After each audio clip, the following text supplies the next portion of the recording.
Hello everyone and welcome to Digital Delirium's first ever top 10 list.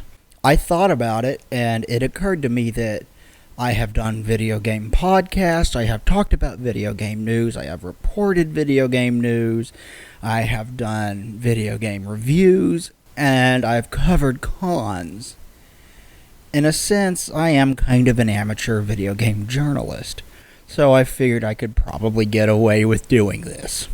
So today I present to you, a little later than everybody else did, my top 10 games of the 7th generation of consoles. First off, we need to lay down some ground rules. Rule number 1 is that there will be one game per franchise. Otherwise, there's at least one franchise on this list that would have 2 games on this list, and that's not fair to other extremely good games, I don't think. The second rule is kind of an obvious one, I think. It has to be games that I have played. What this means is that if there are games on this list that you think should be on there, they are not on here for one of 2 reasons. 1, I did not play them, or 2, I did not think of them quite as highly as you did. Unfortunately, that means that this system in particular will not be on this list at all. While I do appreciate this system and think it has some darn good games on it, I owned one for maybe a few months and that was it. I got one for Christmas, I played a couple games on it, it was stolen from me, and I never got one back. Now, I would be including this handheld system, but there was nothing on it that I thought were as good as these 10 games. And I would have included other games from this other handheld system. But including a game that I thought is deserving from it would have violated my one game per franchise list. So sadly, both of them will be absent from this list. With that in mind, let's get this list started. Number 10. Fear. Fear came out very early on in this console cycle, but unlike many people, I'm sure I have not forgotten about this game. I think it was a masterpiece of horror. It had an excellent story, although I will admit the story was not particularly well told. It was a very good one, and the sense of atmosphere was fantastic. Some might say that the environments in this game are a little bit repetitive, but I say that this is overshadowed by the fact that the enemy AI is fantastic in this game.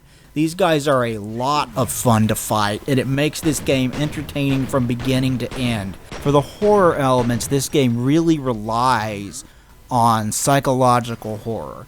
It tries to freak you out instead of relying largely on jump scares like a game such as Resident Evil. That has a tendency to be a lot more frightening to me than a jump scare does. I am hard to scare to begin with, but this game actually managed to get my heart rate up at certain points. It really creeped me out. What is a good first-person shooter without good weapons? Fear has this as well. Aside from things like a good shotgun and a variety of standard machine guns and dual-wielding pistols, Fear also has one of the coolest sniper rifle type weapons that you will ever see in a video game. Oh, it has a standard sniper rifle, but that's not the cool one. The cool one is a laser weapon, and wait until you see what this baby does to your enemies. I won't spoil it for you. It's awesome. Fear was also one of the early adapters to the slow-mo, which has been overdone at this point, but in this game it was cool. Over the course of the game, you would pick up boosters that would increase your reflexes and increase your health, so you became a more powerful character as you played throughout it. This in turn gave you more incentive to keep playing than just progressing through the story and fighting more enemies and discovering more weapons. Fear did first-person horror 100% right. In many regards, Fear was an absolutely fantastic first-person shooter that does not deserve to be forgotten. Regardless of what you might think of its 2 sequels, this game was excellent and it has my highest recommendation. Definitely pick this one up and play it if you haven't yet.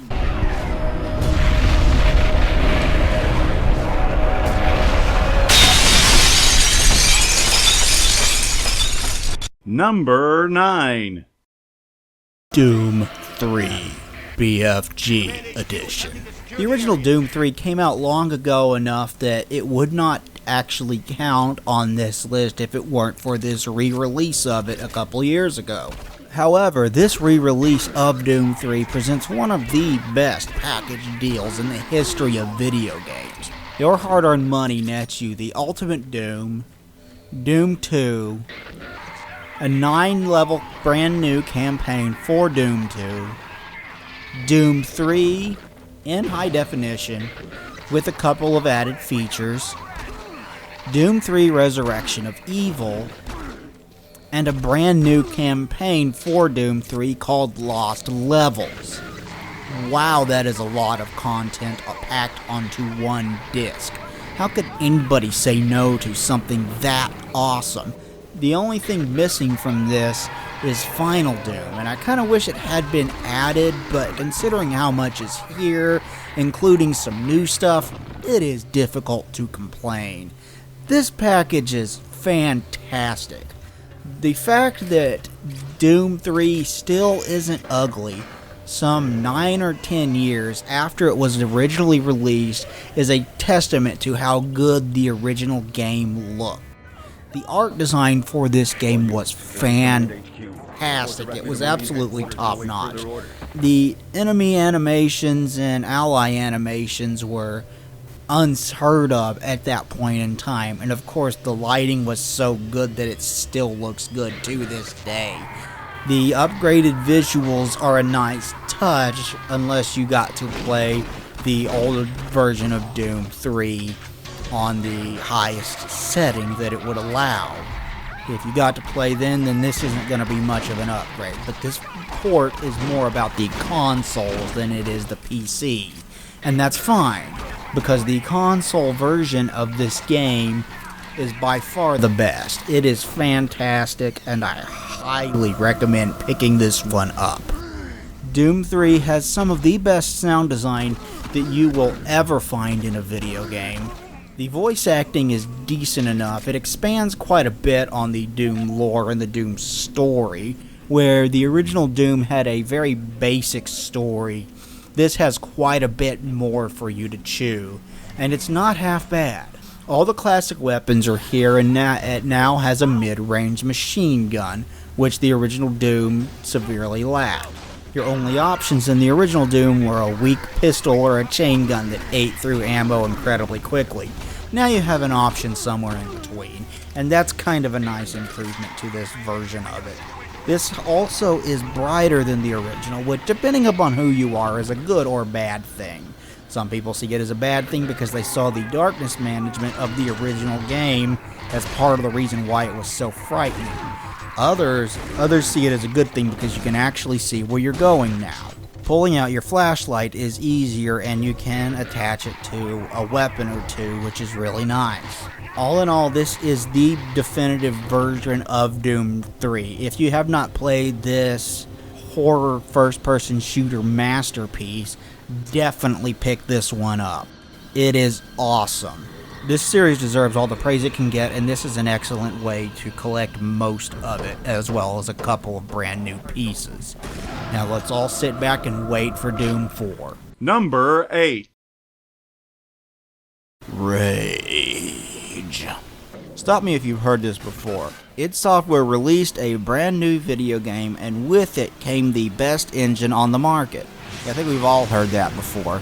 It happened pretty much every single time that they release a new game, with the exception of Doom 2 being a direct sequel to Doom and using the exact same engine as Doom.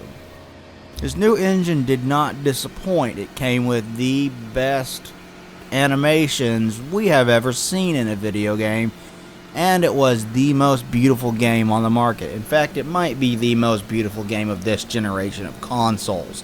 This game is stunning.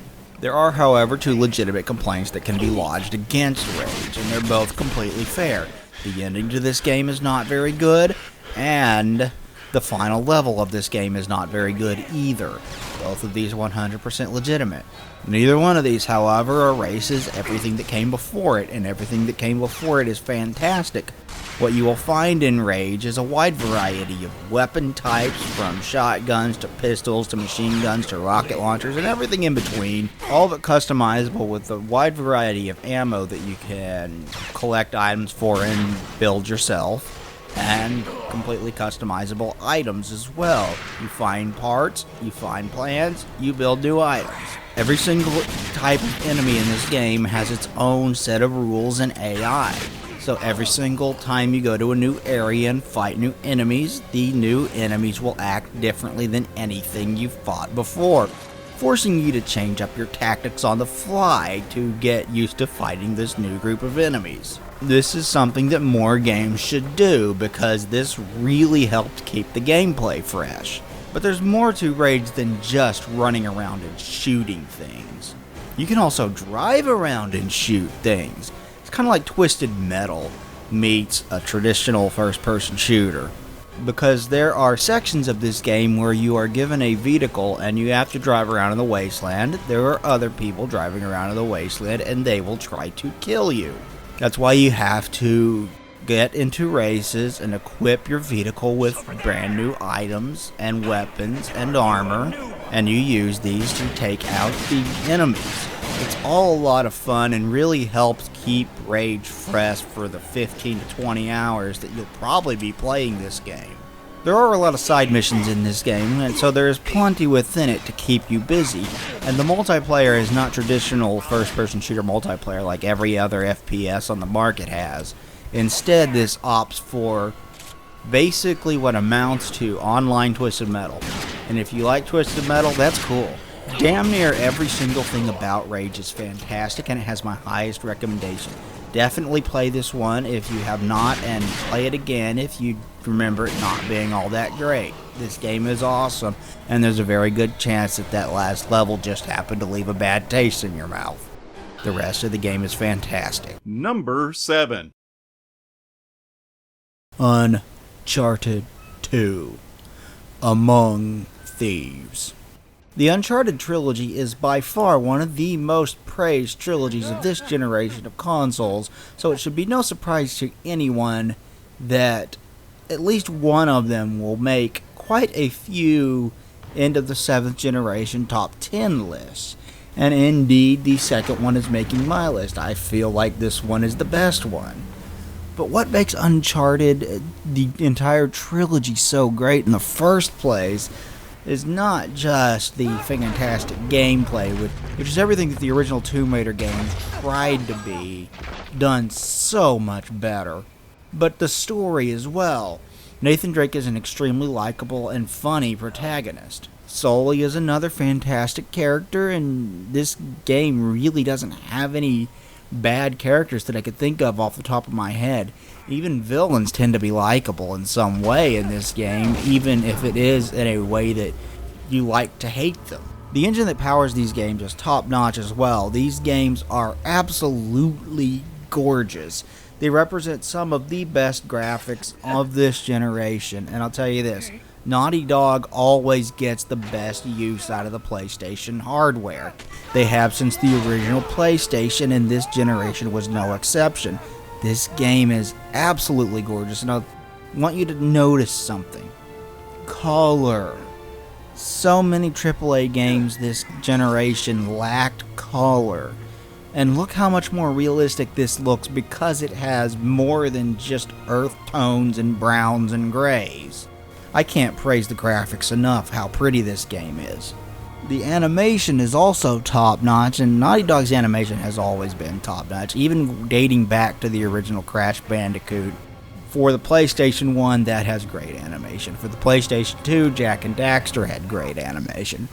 For the PlayStation 3, this has great animation.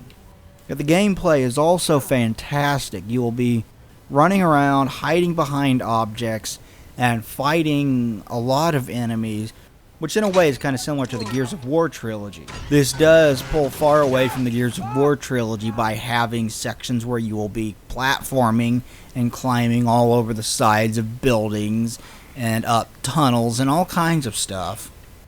It is perilous, and the game will let you know this. Furthermore, this has some puzzle-solving sections where none of them are too incredibly obtuse, and you have a hint book to help you out if you choose to use it. The voice acting is some of the best the industry has ever produced, and the dialogue tends to be well-written and genuinely funny. The music is also excellent in this series. For the most part, the Uncharted series does absolutely nothing wrong. I certainly can't think of anything off the top of my head, and you definitely should play all three of them. If you're only going to play one of them, play Uncharted 2. It is the best of the trilogy. Number 6. Metal Gear Solid 4. Guns of the Patriots. Creating a final chapter to a series as complex story-wise as Metal Gear is a damn near impossible feat. And the fact that this game does it well and in a manner that actually makes sense is damned impressive. And Kojima deserves all the credit in the world for giving this game a satisfactory ending. It would have been easy for this game to be complete garbage, and it absolutely wasn't. The story is fantastic. It continues where Metal Gear Solid 2 left off, and we get to play as Solid Snake, everybody's favorite character, once again. Common complaint about this is that there is a lot of story in this game, but if you're playing Metal Gear, you know that by now. Every single game is cram-packed with shitloads of story and cutscenes.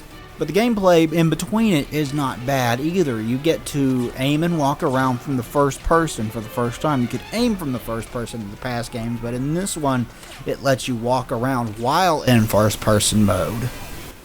The main focus of the game is still on stealth, and you have octo camouflage this time that changes depending upon your surroundings, much like various types of lizards, for example.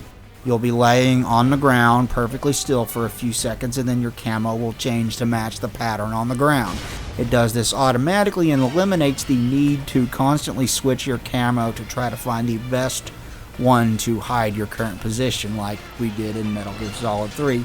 Considering this takes place in the future and that one took place in the distant past, this does make a lot more sense that there would be major advances in this. You also get the Solid Eye, which has a number of functions such as night vision and being able to zoom in and zoom out with it, which is a very useful tool that helps elevate this game even further.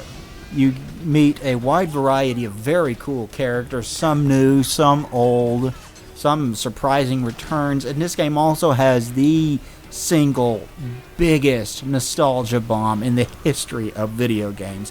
And if you haven't played this game, I am not going to spoil that for you, but it's safe to say that this is amazing.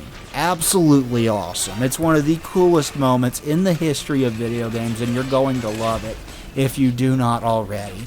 And the ending of this section might be the best part of this entire game.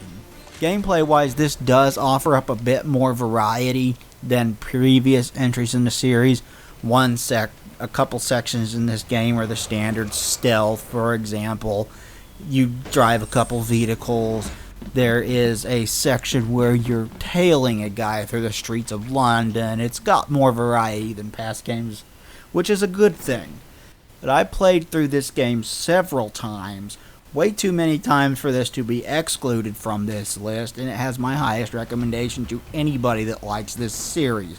I don't get why there are people that are not satisfied with this ending to the series as a whole. I think it's an excellent one. Number 5. The Last of Us. I get the feeling that this game is on everybody's Game of the Year list, and for a damn good reason. If I was to tell you the basic setup to The Last of Us, you would immediately think that this is just going to be a fairly typical zombie-type game. But there is so much more to it than that. What if I was to tell you, for starters, that there is no villain in this game? There is no main villain. But if I was to tell you that not everything in this game is black and white, they live by a different set of rules than we do, and the main characters are neither good nor bad. That's a different change from the normal, isn't it? However, the main characters are extremely well developed and incredibly likable. They develop a very, very well-handled friendship over the course of the game. While this technically is one giant escort mission, it never feels that way. Largely because of how this game plays and how good the AI for Ellie is. If you have not played this game, you absolutely owe it to yourself to do so. It is fantastic from beginning to end. It has my absolute highest recommendation. The story is excellent, the gameplay is excellent. When you're fighting clickers in this game, especially in the darker portions of the game, and there are quite a few of those, this feels like what Resident Evil 5 and 6 should have been. It does not always feel like a survival horror game. There are moments where it feels like a normal everyday shooter. There are moments that are stealthy, and there are a wide variety of environments for you to explore and characters to meet over the course of the game. Some good, some bad, some somewhere in between. This game has everything you could possibly want for in a cinematic experience. It is just absolutely brilliant, and it deserves every single Game of the Year nomination that it got. It deserves every single piece of praise that it has gotten as well. It deserves every single Best of Gen 7 nomination that it's gotten. This game really is that good. If you have a PlayStation 3, buy this game. If you don't have a PlayStation 3 or a PlayStation 4, because there is a PlayStation 4 version, get one so you can play this game. It's that good. Number 4. The Elder Scrolls V Skyrim. This is another one that's going to be on everybody's list, and just like The Last of Us, this is on everybody's list for a darn good reason. The Elder Scrolls series has been going strong, at least since Daggerfall, because that's the earliest one that I have played. I like this series so much that I bought a Nokia N-Gage just to get another entry in the series, that being The Elder Scrolls Shadowkey. And I wish that game would get released on a system like the DS or something more powerful, because it really deserves it. It could smooth out basically all the game's problems, but that's beside the point. The Elder Scrolls V Skyrim presents you with one of the biggest, most massive, and most fun to explore open worlds you will ever see. And you get to fight dragons in it. That's awesome. This game is just amazingly fun. The combat is so much better than any of the previous Elder Scrolls games. Yes, the leveling up has been streamlined a bit, and I'm kind of disappointed in that, but I can't be disappointed in this game as a whole. Questing is better than it has ever been because it's much more dynamic than it's been in any previous games. The voice acting is the best that the series has ever had. The writing and story is the best that the series has ever had. With all the improvements they made to this, I can push past the fact that they streamlined a few things and see this for what it is, and that is maybe the best entry in the entire series. I don't know, it has very stiff competition from Daggerfall and Morrowind both. I think that Oblivion is nowhere near as good as those three, and Shadowkey can't even come close, largely because it's hindered by the hardware that it's on. I poured 150 hours into this game building up an Argonian battle mage, and I enjoyed every single freaking second of it. My character was a damn near all-powerful badass by the time that I was finally done and had watched the credits roll. This game is simply mind-blowing with just how much there is to do, and that's the case with every Elder Scrolls game. Every single time a new game in this series is released, it's bound to be amazing, and that will continue on forward, I certainly hope. I would love to see a future entry in the Black Marsh. But for now, Skyrim is fantastic. Everybody owes themselves to play this at least once. Number 3. Mass Effect 2. The question was never, will Mass Effect make it onto this list? The question was always, which Mass Effect will make it onto this list? Mass Effect 3 was the easiest to eliminate, largely because the new characters were not as well developed as they were in past games, and because the original ending to it left kind of a sour taste in my mouth. Although the extended ending was much, much better in every single way, it fixed a lot of plot holes introduced in the last 15 minutes of the game. So it came down to Mass Effect 1 and Mass Effect 2. And I ultimately picked Mass Effect 2 because, in my opinion, it took everything that was great about Mass Effect 1 and cut out everything that wasn't so great about Mass Effect 1. And then improved on everything that was great. Like, this is the perfect Mass Effect game. The characters are fantastic. Some returning, some new. The character development is excellent. The story is excellent. It's got one of the best final missions you will ever play in a video game. The music is great. The voice acting and writing are just as good as the original game. You don't have to deal with the Mako, and nobody liked the Mako. The combat in this game feels more frantic and more intense than it did in the first game. The threat level is just as high as it was with Saren in the first game, and you really feel intimidated by the Collectors. This introduces a lot more fantastic Mass Effect lore, as if the universe wasn't deep enough alone based off the first game. You get a lot more in this game. The game looks significantly better than the original game, especially the PlayStation 3 version, which runs on the Mass Effect 3 engine. It is absolutely gorgeous. The art style to this series is and has always been top-notch, fantastic, and it's probably at its absolute strongest here. This game almost immediately starts putting you into situations that make you think, am I doing the right thing? And the excellent choices with a lot of weight behind them from the very first game return in full force in this game. You will have to make similar choices in this one to what you did in the first one that has an effect in Mass Effect 3. That's an on-running theme for this series, and it's part of what makes it so damn good. But I would say that if you're going to play Mass Effect, do not start with the second one. It's a trilogy of games, and you really need to play it from the beginning and play through it all. The DLC for this game is also very, very good, especially the Shadow Broker DLC. That is just absolutely mind-blowing. Mass Effect 2 is the one entry in the series where they got everything 100% right. And being able to carry over a character you created in the first game and spent 60 hours with and play him in the second game was just absolutely stunning. Number 2. Fallout 3. With the exception of the PlayStation 2 and Xbox entry into this series, the Fallout series has always been top-tier role-playing game, but the main series has been dormant for quite some time. There hasn't been an entry in it since Fallout 2, and there hadn't been an entry in the series that was worth a damn since Brotherhood of Steel, the tactics game. Bethesda took it upon themselves to revive this series, and they couldn't have done better no matter how hard they tried. I can hear the fanboys of the original Fallout games crying foul on this and insisting that New Vegas is a better game, and New Vegas is damn good in its own right, but I think Fallout 3 is better, and I'll tell you why. New Vegas crashed on me something like 12 times, and the frame rate would drop down to the single digits, and it did this several times as I played through it. Fallout 3 didn't do this to me at all. It crashed on me maybe once, maybe twice, but that's it. The frame rate didn't have any major drops like that. Basically, Fallout 3 was a much more stable game.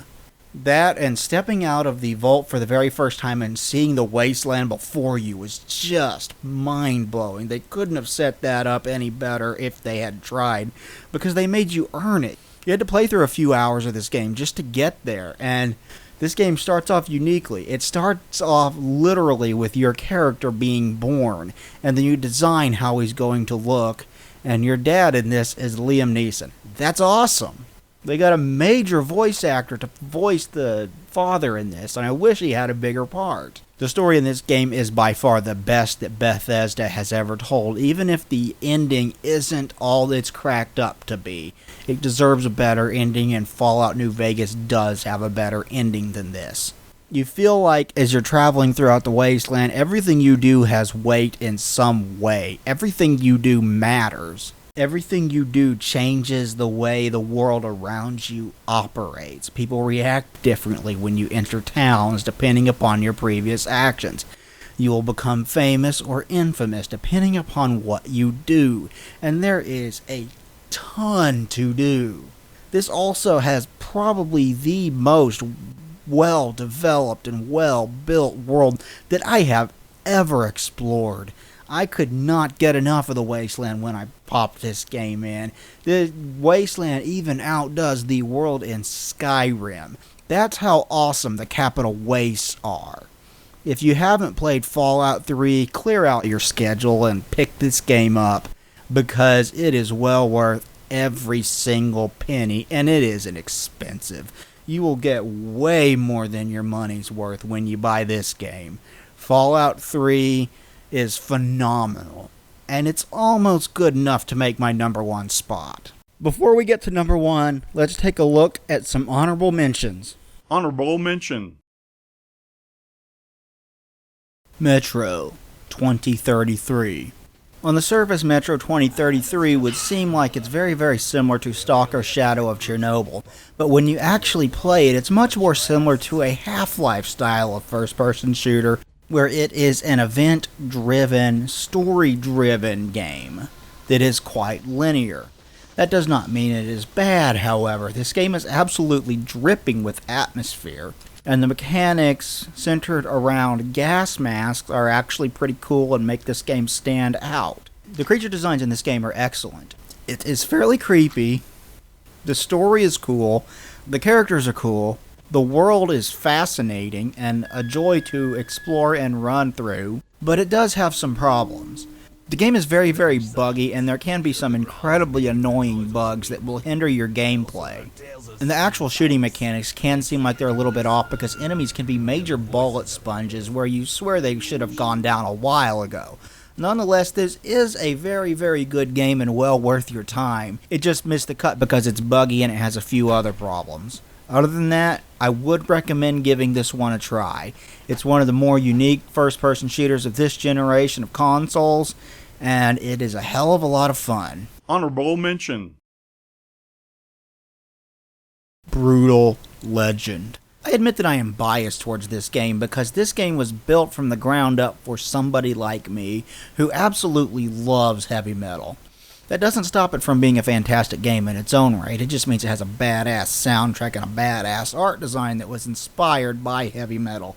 Everything about this game oozes metal. It is amazing just to look at and play through for the music alone.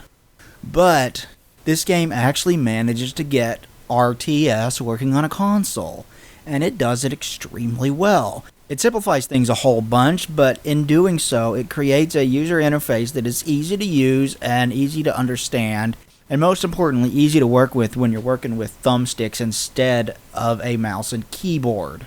One smart choice that this game makes is it gives you a playable character. The main character, Eddie Riggs, in this game is not only a great character, but a great design decision as well, because you get in the middle of the battle. You're not just always sitting there watching it from a commander's point of view. You're actually participating in the battle, and you get to run around on the battlefield and order units to move to different places by physically going there, and that really helps with the design of this RTS game.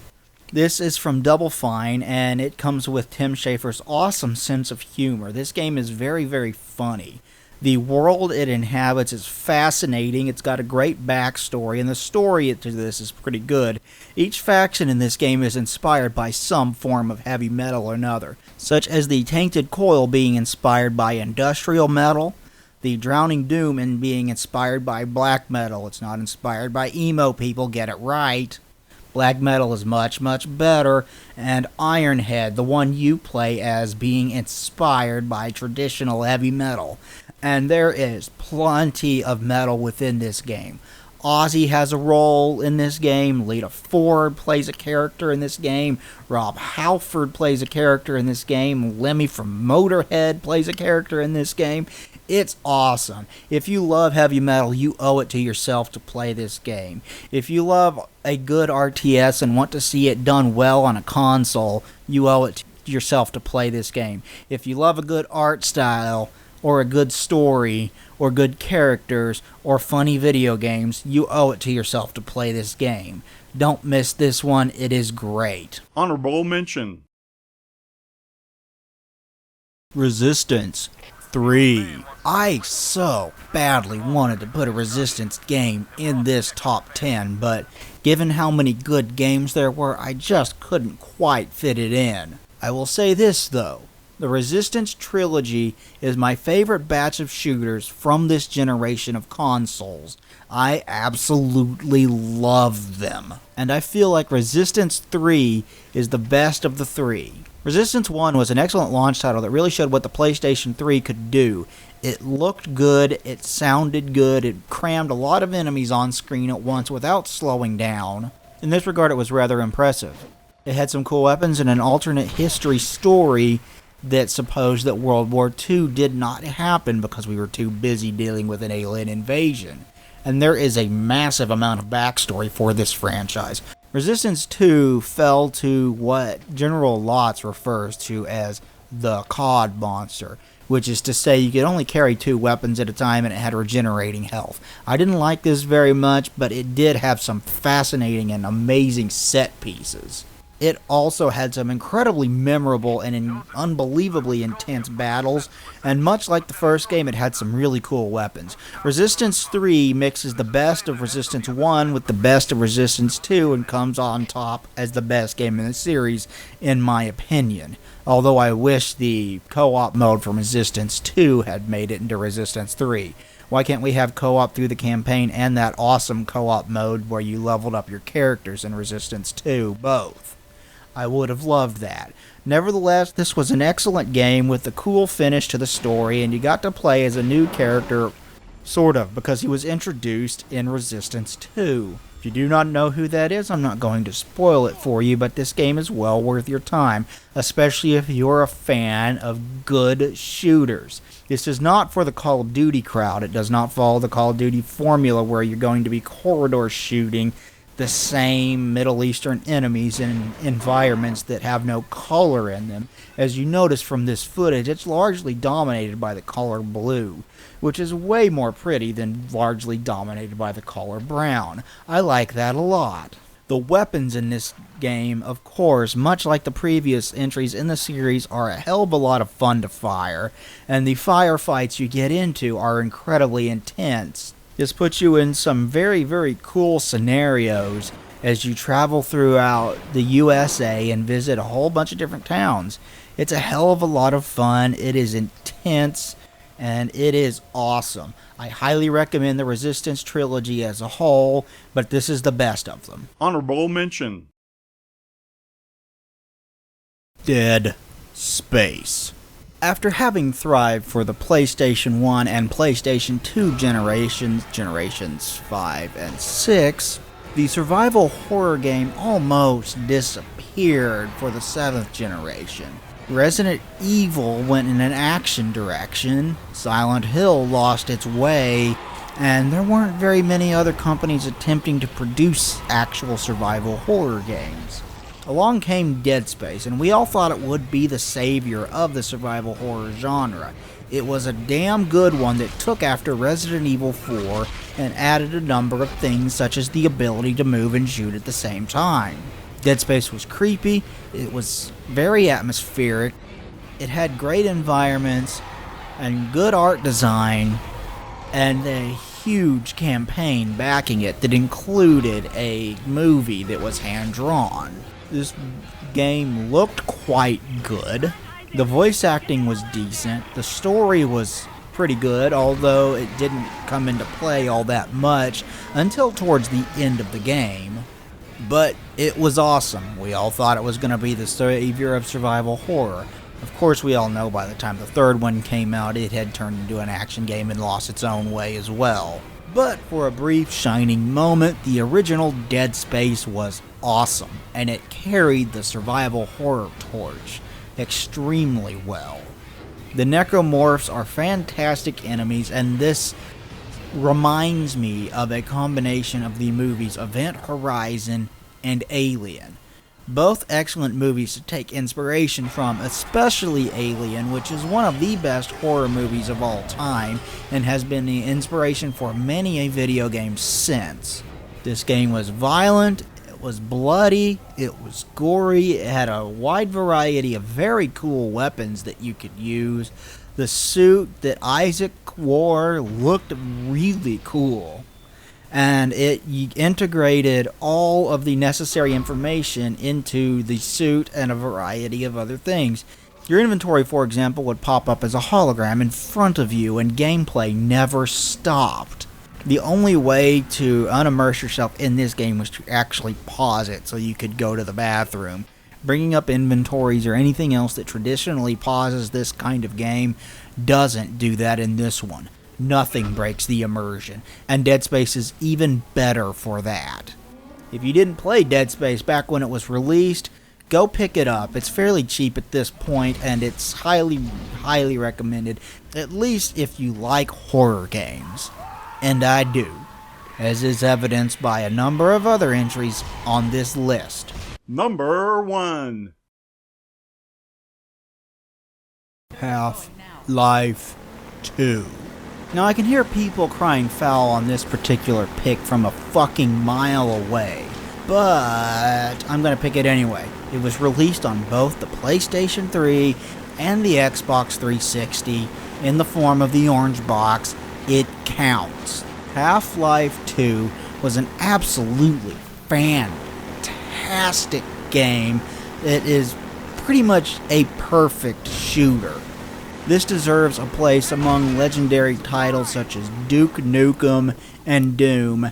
It is that good.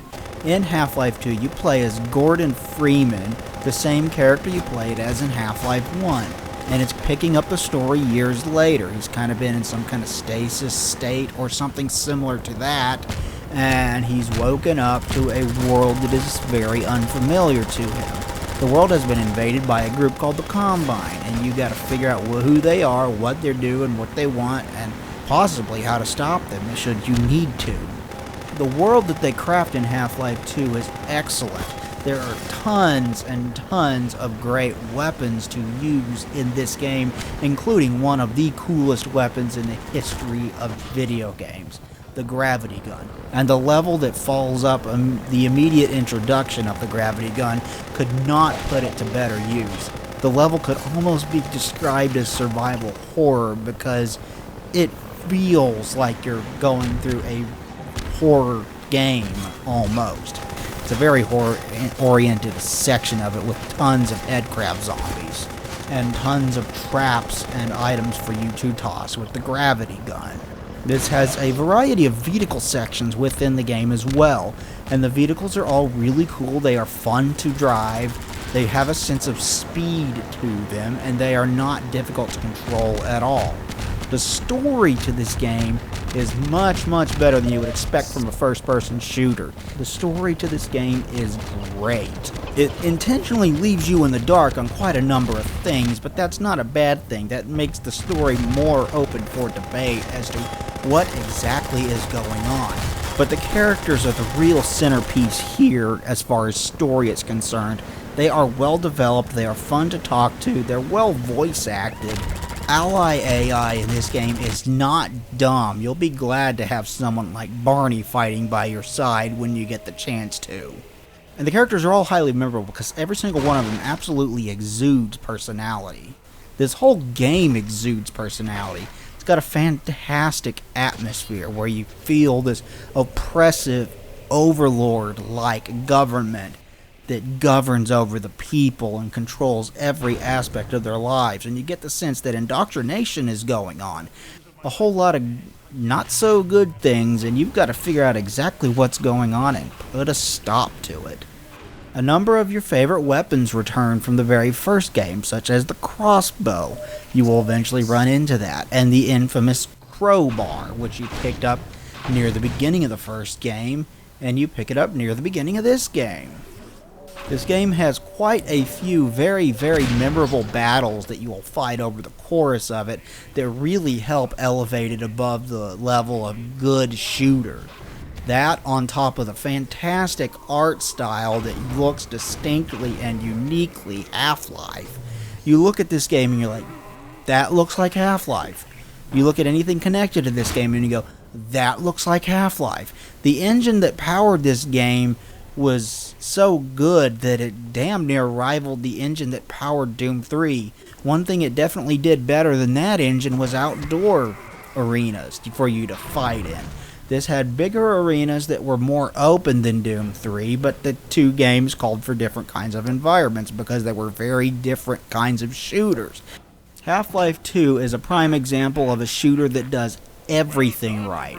The enemy AI is good, the enemies are fun to fight, the fights are intense, the weapons are fun to fire, the music kicks in at the right time to amp up the action. The notable enemy characters are memorable, the notable good characters are memorable and likable.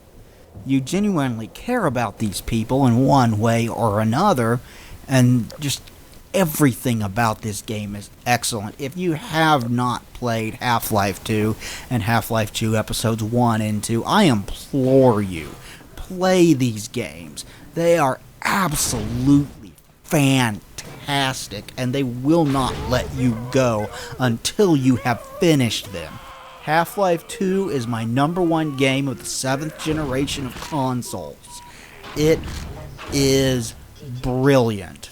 Play this game. That's it. That's my list of the 10 best video games of the 7th generation of consoles. What did you think? Do you agree with any of my picks? Do you disagree with any of my picks? Let me know down below. If you have your own top 10 list, let me know what yours are. I would appreciate that. Please remember to like, comment, subscribe, and share this video. It would help me out a lot, and I would greatly appreciate it. Thank you everybody for watching, and I will talk to you guys next time.